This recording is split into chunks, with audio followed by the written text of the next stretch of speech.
కేంద్రంలోని భాజపా ప్రభుత్వం నిరంకుశంగా వ్యవహరిస్తూ నీట్ ప్రశ్నాపత్రాల లీకేజీతో లక్షలాది మంది విద్యార్థుల జీవితాలతో చెలగాటమాడుతోందని కరీంనగర్లో జరిగిన చాయ్ పే చర్చలో పలువురు ప్రముఖులు తీవ్రంగా మండిపడ్డారు. మాజీ సుడా చైర్మన్ కోమటిరెడ్డి నరేందర్ రెడ్డి ఆధ్వర్యంలో జరిగిన ఈ సమావేశంలో న్యాయవాదులు, వైద్యులు పాల్గొన్నారు. ప్రశ్నాపత్రాల లీకేజీ వైఫల్యం వల్ల మనస్తాపంతో విద్యార్థులు ఆత్మహత్యలు చేసుకోవడం హృదయ విదారకమన్నారు. ఢిల్లీలో శాంతియుతంగా ధర్నా చేస్తున్న విద్యార్థులపై లాఠీచార్జ్ చేయడం మద్దతుగా నిలిచిన రాహుల్ గాంధీ, ప్రియాంక గాంధీల అరెస్టును ఖండించారు.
Matida.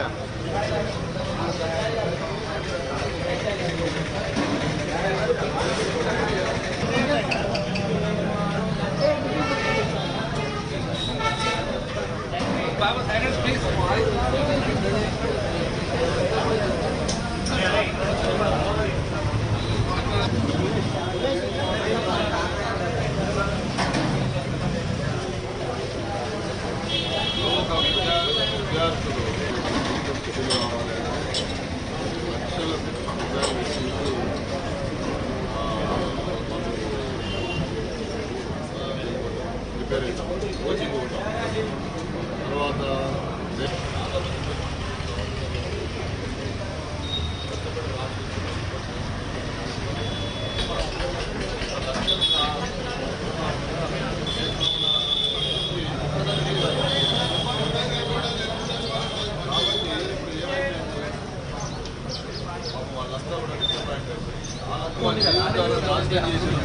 వైఫల్యం వల్ల ఈ ప్రభుత్వ వైఫల్యం వల్ల కేంద్ర విద్యాశాఖ మంత్రి వైఫల్యం వల్ల బాష్పవాయువు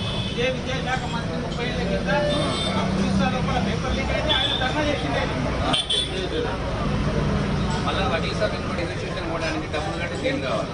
ఈ ఎగ్జామ్ పోస్ట్పోన్ కావడం వల్ల ఒక్కొక్క విద్యార్థికి హాస్టల్ ఫీజు 20,000, మళ్ళీ పేపరు మళ్ళీ మెటీరియల్ 10,000 అంటే ఇప్పుడున్న వాటర్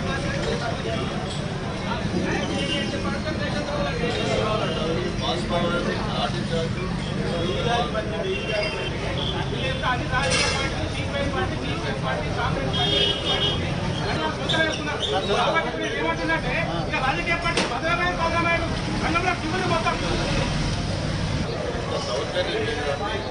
పండితులు రాహుల్ గాంధీ, ప్రియాంక గాంధీ గారు మోడీ